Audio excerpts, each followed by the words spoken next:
కారణం 4 ప్రధానమైన అంశాలు మీ ముందు ఉంచేదానికి రావడం జరుగుతాం. మొదటిది గ్రామాలు, గ్రామ పంచాయతీలు, కార్పొరేషన్లు,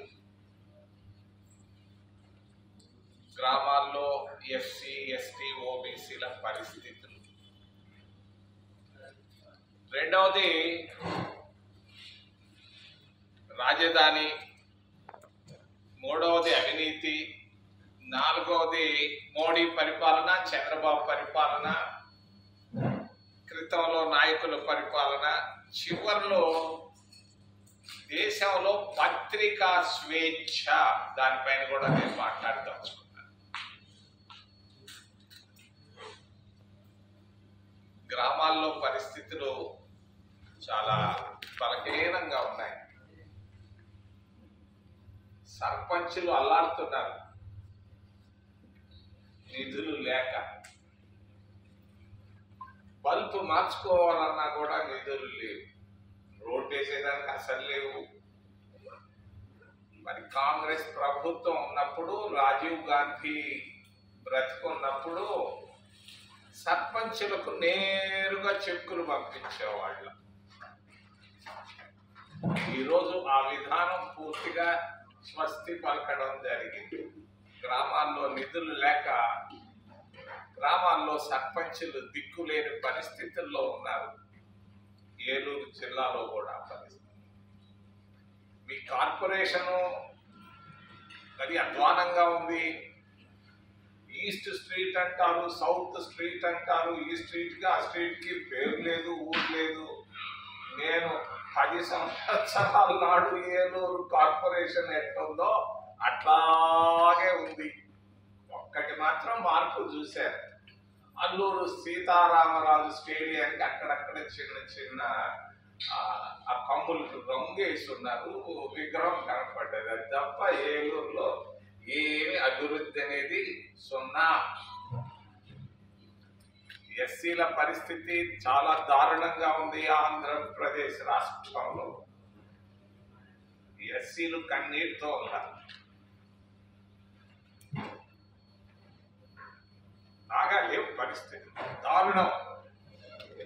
నేను ఊహించలేదు ఇంత దారుణంగా తయారవుతుంది ఆంధ్రప్రదేశ్ రాష్ట్రం అని నేను ఊహించలేదు. మరి ఎస్టీల పరిస్థితి చెప్పుకోలేం, సిగ్గు. అరకు ఛత్తీస్గఢ్లో గిరిజనుల పురుషాంగాలు కోస్తున్నారు దుర్మార్గులు. ఎందుకొరకు కోస్తున్నారు? అక్కడ ఉన్న ఖనిజాలు దోచుకునేదానికి కోస్తున్నారు. అంటే భయపడి అట్టానా వెళ్తారు. అక్కడ మంచి మంచి ఖనిజాలు ఉన్నాయట, రేర్ ఎర్త్ ఎలిమెంట్స్ ఉన్నాయట. అందుకొరకు వాళ్ళని పంపించేస్తే మనం దోచుకోవచ్చు అని కొంతమంది పెద్దలు దాని కొరగా మరి ఇంత రాక్షస పనులు చేస్తున్నారు. ఓబీసీల పరిస్థితి రాష్ట్రంలో ఆయన అంటుంటాడు, మా ఊరు లీడరు, మా తిరుపతి లీడరు, పెద్ద ఓబీసీలకు పెద్ద పీట. నాకు అసలు పీట ఎక్కడా కనపడలా, తీట కనపడతా. ఏముంది, ఓబీసీలకు ఏం చేశాడు? 15 సంవత్సరాలు ముఖ్యమంత్రిగా నేను అడుగుతున్నాను సూటిగా, ఒక్క పని చేసావా ఓబీసీలకు? ఏం చేశావు? ఊరికే మాటలు చెప్తే సరిపోతే చేనేత వర్గాలకు 200 యూనిట్లు ఫ్రీ. అది ఏమొస్తుంది? గుడి పెడుతుందా, గుడ్డ పెడుతుందా? ఏం చేశావు 15 సంవత్సరాలు ముఖ్యమంత్రిగా నేను అడుగుతున్నాను, మన రాష్ట్ర ముఖ్యమంత్రిగా? చాలా దారుణంగా ఉంది. మరి ఎప్పుడు కనపడనటువంటి అంటరానితనం కనిపిస్తా ఉంది.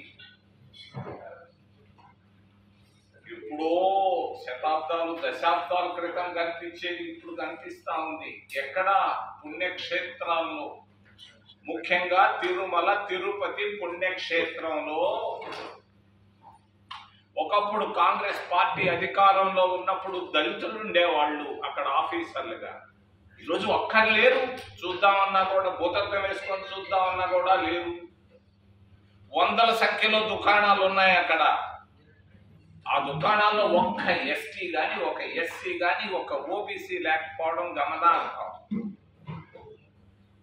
మరి చాలా మరి అంతేకాదు, మరి ఒక కొత్త నినాదం వచ్చింది ఈ మధ్య, అన్యమతం అన్యమతం అని. దారుణం ఇది. మీ ఊరు చుట్టూ తిరిగితే ఏలూరులో ప్రతి వంకలో ఈరోజు చర్చిలు కనపడుతున్నాయి. మరి తిరుపతిలో ఒక హాస్పిటల్లో, తిరుమల తిరుపతి దేవస్థానం హాస్పిటల్లో ఒక ఫార్మసిస్టు, ఒక దళిత ఫార్మసిస్టు 20 సంవత్సరాలు పనిచేస్తూ వస్తాం. ఆమె ఇంట్లో ఆమె బైబిల్ చదివిందంట, చదువుకుంటా ఉందంట. ఆ ఉద్యోగం తీసేశారు. ఎటు తీస్తారా? సెక్యులర్ దేశంలో, భారత రాజ్యాంగంలో అన్య మతం అని చెప్పేసి అందరు ఉద్యోగాలు తీస్తున్నారు అక్కడ. ఇది ఎంతటి దారుణం!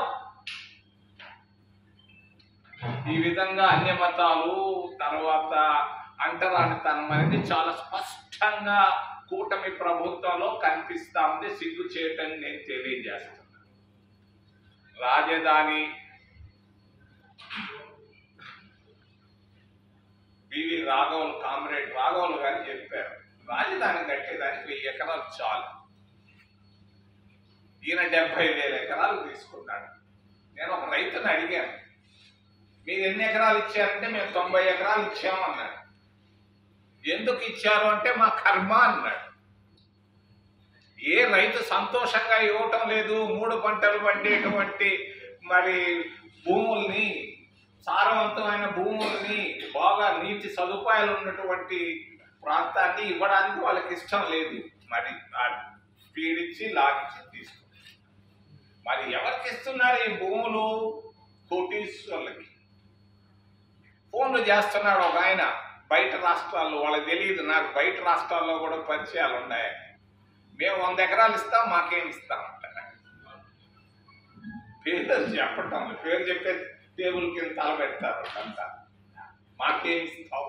కొన్ని మీడియా సంస్థలకు కూడా ఫోన్లు చేస్తున్నారు బయట రాష్ట్రాల్లో.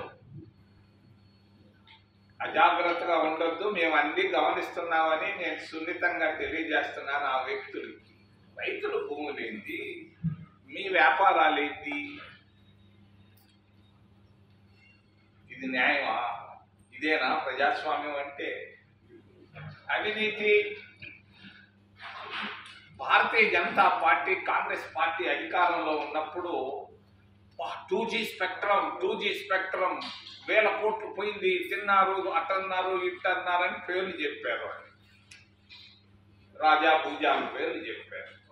కోల్ స్కామ్ అని చెప్పాడు. మొన్న ఒక ఆయన చచ్చిపోయినాడు, ఒక మాజీ ముఖ్యమంత్రి వాళ్ళ తరఫున. రాంచీలో ఇంత తిన్నారు, అంత తిన్నారు అని కోల్ స్కామ్ అని. నేను అడుగుతున్నాను ముక్కు సూటిగా, ఒక నెల నుంచి అడుగుతున్నాను. ఒక్కరు చుప్చాపుగా ఉన్నారు. బ్యాంకుల్లో 1,00,000 కోట్ల స్కామ్ జరిగింది గత 11 సంవత్సరాల్లో. ఎలా? ఈ 11 సంవత్సరాల్లో 14.5 లక్షల కోట్ల రూపాయలను మాఫీ చేశాయి బ్యాంకులు. 14.5 లక్షల కోట్ల రూపాయలు అప్పుల్ని మాఫీ చేశాయి. ఎవరి అప్పులు? రైతుల అప్పులా? కాదు. నిరుపేద మహిళల అప్పులా? కాదు. పేదవాళ్ళ అప్పులా? కానే కాదు. ఎవరేం చేశారు? 100 కోట్లు పైబడినటువంటి పెద్దలు కట్టలేకుండా ఎన్పిఏలు అయితే వాళ్ళ అప్పులు రుణమాఫీ చేశారు. ఇది సాధించినటువంటి గొప్ప ఘన విజయం.